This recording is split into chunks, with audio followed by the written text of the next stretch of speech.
Alors, on va évoquer la partie numéro 1 de ce cours, qui correspond à la séquence 2 de votre progression en terminale, en SES, donc qui s'intitule « Comment est structurée la société française actuelle ». Vous avez donc eu le dossier documentaire que vous avez distribué en classe, ainsi que le dossier avec toutes les corrections que je vous ai envoyées via Pronote ou sur le fil de discussion sur notre comment dire, discussion Gmail. Donc aujourd'hui, je vais vous faire une petite vidéo sur la partie 1 afin de clarifier tout ça et de vous aider dans vos apprentissages.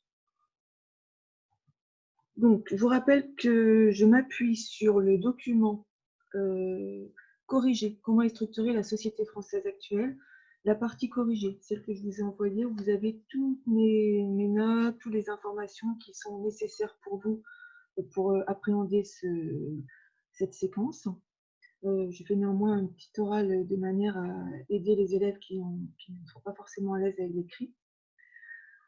Donc, vous appuyez sur ce document-là. S'il y a besoin de quoi que ce soit, vous m'envoyez un message. Du coup, là, je m'appuie sur votre document de la classe inversée, la page 2, sur la première page, dans laquelle je fais une introduction. Et à un moment donné, ce qui est important, je vous ai écrit, dans toute société, il existe une répartition inégale des biens, du pouvoir et des signes exprimant le statut. Selon un sociologue qui s'appelle Banondier. Donc, dans toute société, il existe une répartition inégale des biens, du pouvoir et des signes exprimant le statut, quelle que soit la société. J'ai surligné le mot statut, qui est important, et que l'on va vraiment utiliser dans la troisième partie de cette séquence. Et le statut, dans ce sens-là, correspond à la position de l'individu dans la hiérarchie sociale, c'est-à-dire dans la société. Le statut. Donc, c'est la position de l'individu dans la hiérarchie sociale. Et c'est tout l'enjeu de cette séquence, en fait. L'idée, là, c'est vraiment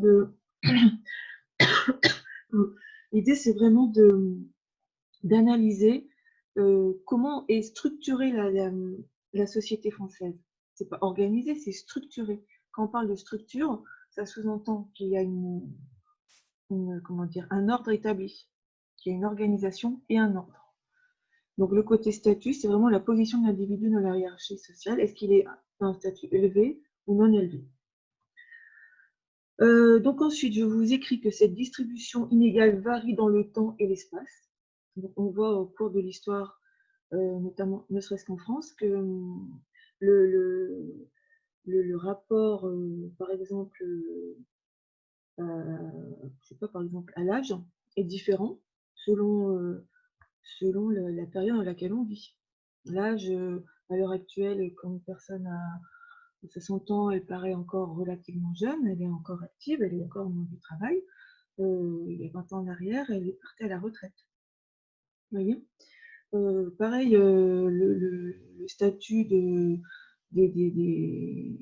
personnes qui travaillent en France mais qui n'ont pas la nationalité française peut également varier en fonction de l'époque. Ils n'ont pas forcément les mêmes lois, les mêmes droits. De même, la filiation. La filiation, c'est le fait d'être le fils ou la fille de quelqu'un, d'un père ou d'une mère. On voit bien que par rapport à la filiation, on peut avoir l'adoption, on peut même également avoir à l'heure actuelle des couples de même sexe qui ont un enfant. Donc tout ça, ce sont des variations de la position, si vous voulez, du statut dans le rôle de la société. Ce sont quelques exemples que je vous donne.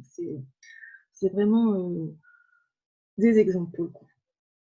Donc, ensuite, on peut avoir donc des variations de principe, ce que je vous expliquais, la force physique, le sexe, la filiation, la reconnaissance de certaines compétences. Donc, on va se poser la question, comment décrire la structure de la société française? Comment elle est structurée? C'est vraiment l'enjeu de toute cette séquence. Donc, la partie 1 que l'on va étudier dans ce document et qu'on va étudier donc, en début de semaine, c'est un espace social structuré et hiérarchisé.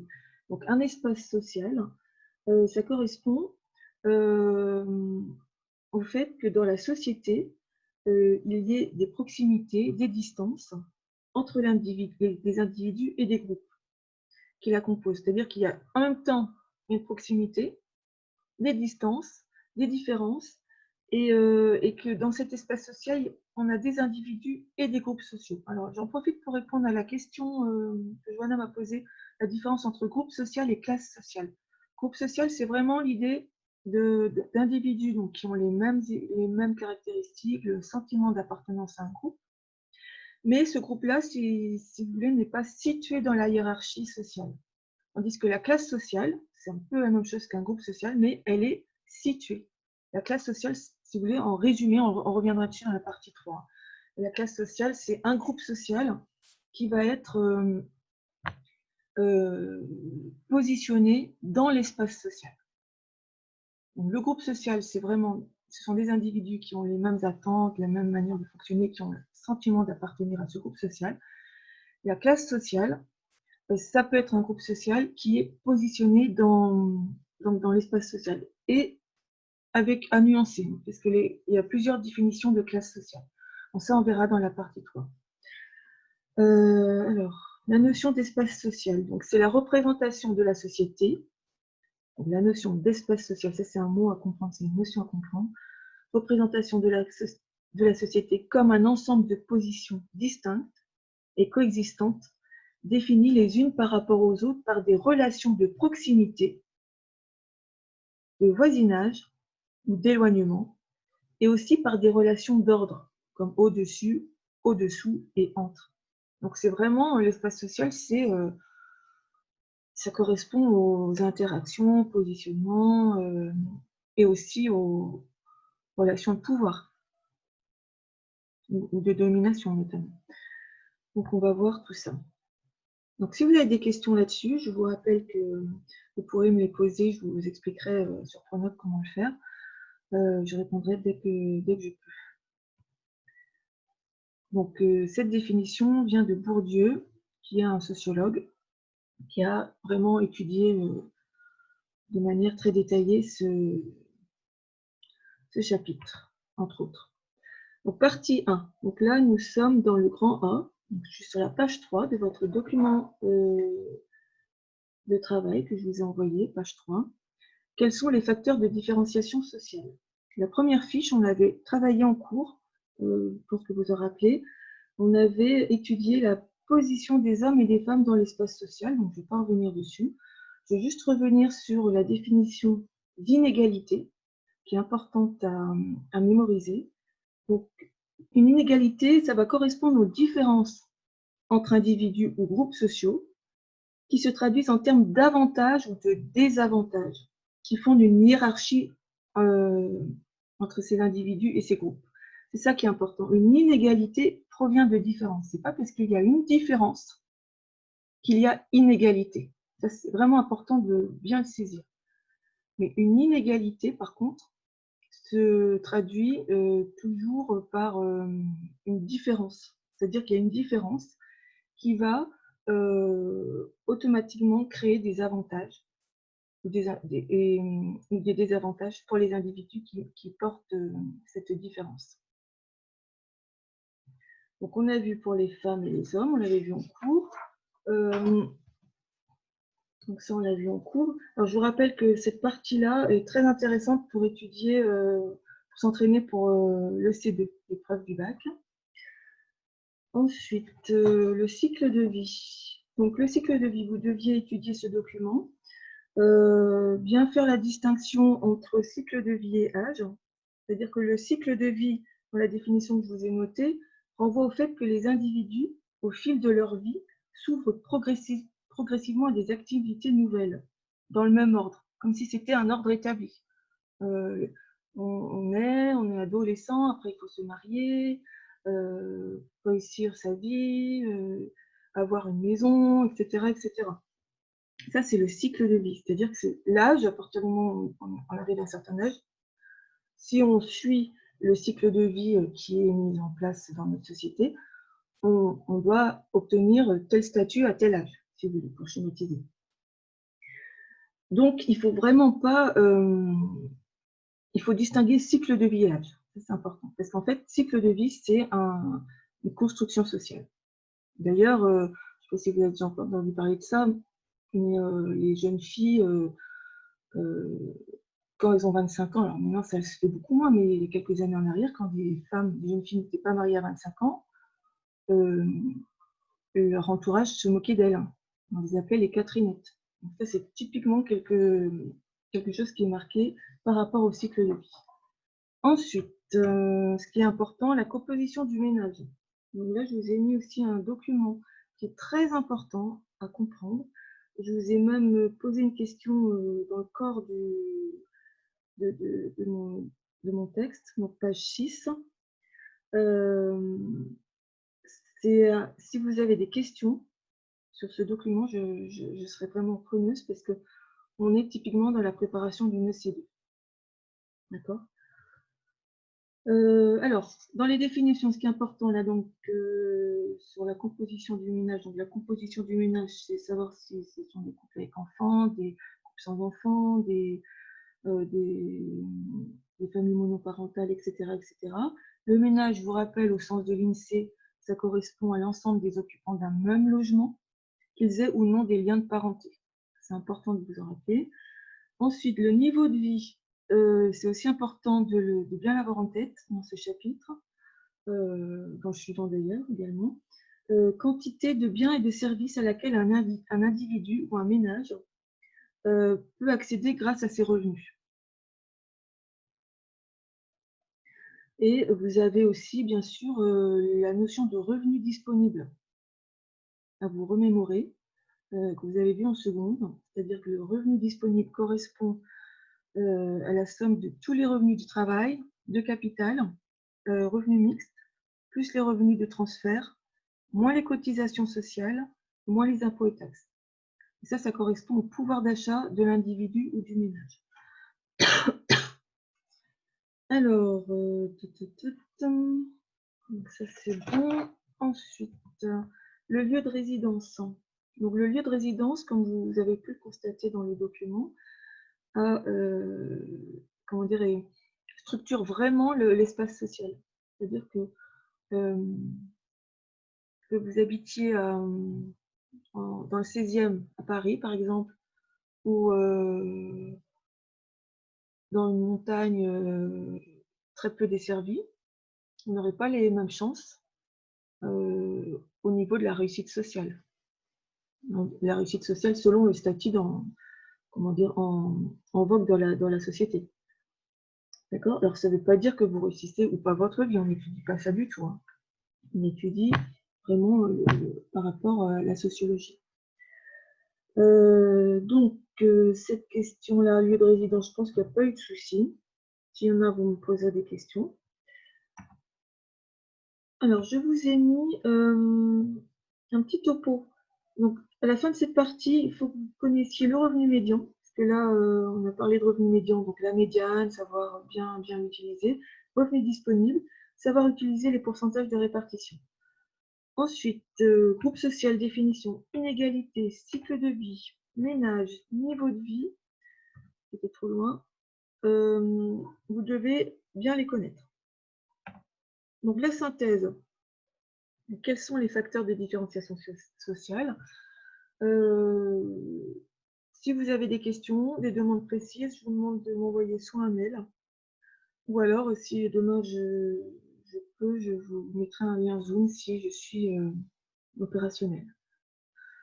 Voilà, je vous rappelle également que vous devez absolument vous appuyer sur ce document qui est juste à côté là. Alors ensuite, le grand B, toujours la même partie.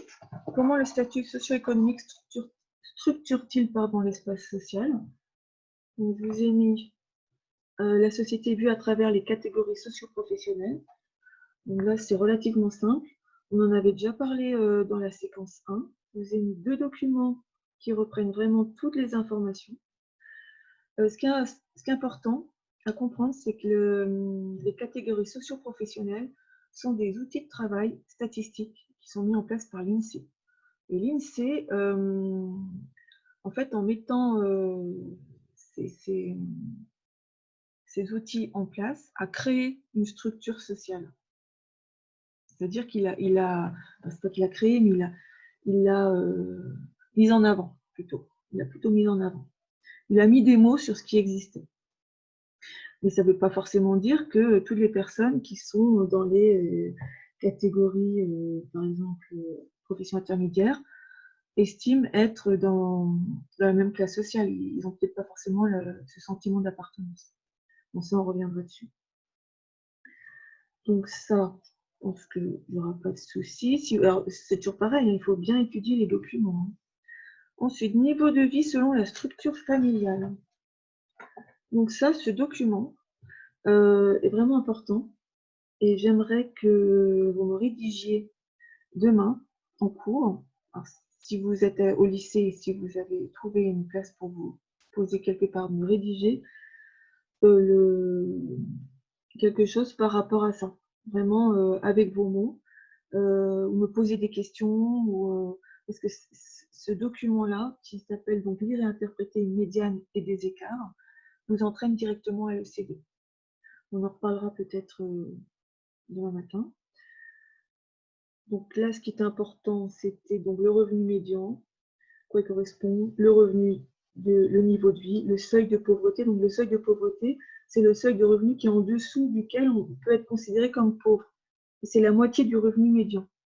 Sachant que le revenu médian est le revenu qui divise le revenu de la population en deux parts.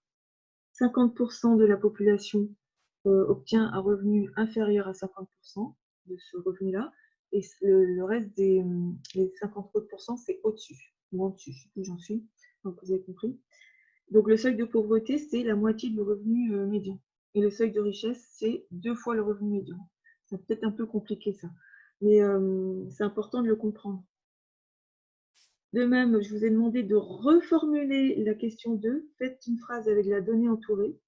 Je souhaite que vous me la reformuliez et que vous me l'envoyiez. Je pense que je vous enverrai un lien Zoom. Je ne suis pas sûre de pouvoir être vraiment opérationnelle, mais je pourrais au moins répondre. Si je suis en forme, ça ira. Alors ensuite, revenu disponible, je vous l'ai déjà réexpliqué. Donc ça, c'est bon.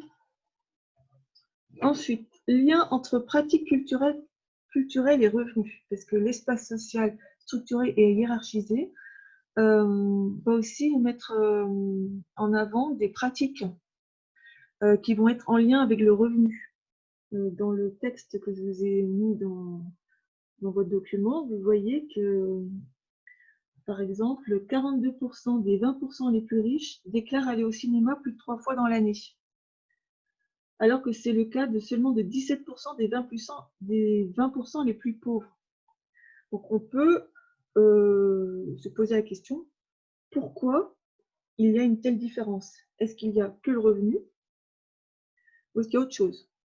Mais vraisemblablement, le revenu doit aussi en faire partie.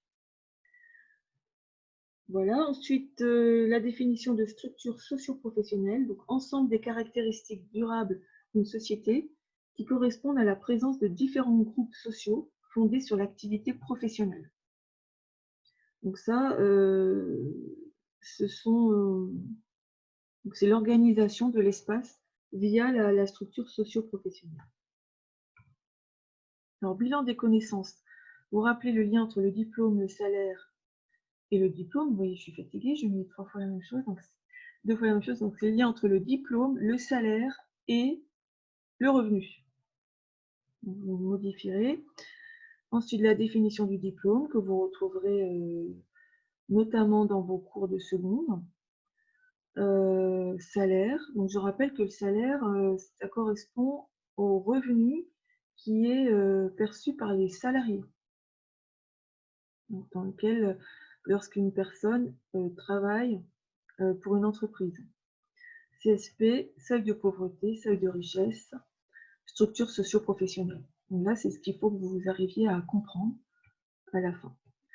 Donc, comment le statut socio-économique structure-t-il l'espace social? Donc, on a vu la grille des PCS ou des CSP. Ça permet donc de structurer cet espace en fonction du statut socio-économique des individus.